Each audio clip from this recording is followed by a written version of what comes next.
electrodynamic fields, unit 4. In that basically we will learn the Maxwell's equation and the Poynting theorem. This is the objective. Outcome, you are able to develop the Maxwell's equation, application of Poynting theorem and magnetic potential. In this syllabus actually the Faraday's law is there, displacement current is there, time varying Maxwell's equations are there, point form, integral form of Maxwell's equation, power and Poynting theorem, concept of retarded magnetic vector potential and application. Faraday's law in 1820, Oersted demonstrated electric current affect the magnetic field. Faraday, after that the Faraday is talking about the field and is telling that because of magnetism or magnetic field the current can be produced. In terms of field quantity, this Faraday's law can be explained as time varying magnetic field produces the electromotive force. The unit for the electromotive force is nothing but the voltage, and EMF is equal to minus d phi by dt. So minus sign is explained by the Lenz's law, and minus sign indicates that whatever is the voltage developed, it's producing the field that will oppose the flux already there because of this. So the sign will be negative. So EMF equal to minus d phi by dt. Lenz's law gives the negative sign. So whatever is the flux developed by this EMF will oppose the flux. EMF is equal to, EMF is also given by the closed integration E bar dot dl bar, where E bar is the electric field intensity, and whenever you are taking the electric field intensity over the closed path, then the EMF, its quantity is giving the EMF. Similarly, the phi is the magnetic flux, and it is obtained from B bar, that is magnetic flux density multiplied by the area. So integration of B bar dot ds bar is equal to flux. Now the EMF is given by del cross E bar dot ds bar is equal to closed integration of E bar dot dl bar. So whatever is the EMF in terms of electric field intensity is there, that is converted into the form of the surface form. So this is the, according to Stokes law, it is convert line integration into surface integration. Phi is equal to, so we can write down the phi is equal to d of dt minus d of dt integration B bar dot ds bar. So this expression, so this expression B bar dot ds bar, this expression is substituted into this expression, that is the phi in terms of phi. So this is explained here, and actually this quantity is nothing but the EMF. So in terms of this quantity we are getting the expression. So see that we have to find out relationship between the electric field and the magnetic field. So this is the relationship is giving us, so this is also the EMF basically, giving the relationship between del cross E bar dot ds bar and B bar dot ds bar. So we'll get the relationship, that is the closed integration del cross dot ds bar is equal to dabba B bar by dabba T dot ds bar. So if you are equating this quantity, this is nothing but del cross E bar is equal to minus dabba B bar by dabba T. This is the Maxwell's equation. So where is the relationship between electric field and the magnetic field? So this Maxwell's equation, and this is the time parameter. So it is related to the time varying field. Time varying field produces the magnetic field. Okay. So this is the relationship between the E bar and the da bar d bar by da bar t. This is the Maxwell's equation.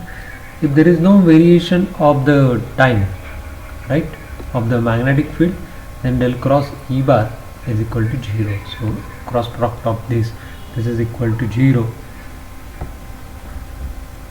or the curl of this quantity is equal to 0. So if there is no variation is there with respect to time. Now we are going for the Maxwell's second equation, and the Maxwell's second equation will require the Ampere's circuital law in point form. So this is the Ampere's circuital law in point form.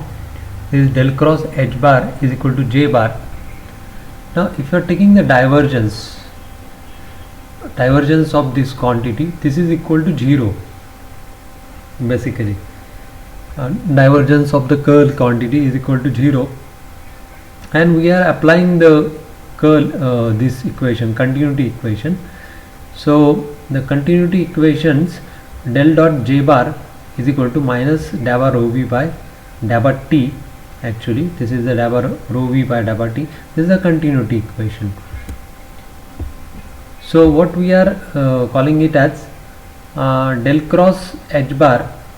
So this is not true. So we have to add some quantity with J, as we are calling this quantity as G. Okay. And the divergence, taking the divergence of both the sides, so we are getting 0 equal to minus da bar rho v by da bar t, plus del dot G, So we are getting the relation, that is the del dot G equal to da bar rho v by da bar t. So it is not x, it is da bar rho v by da bar t.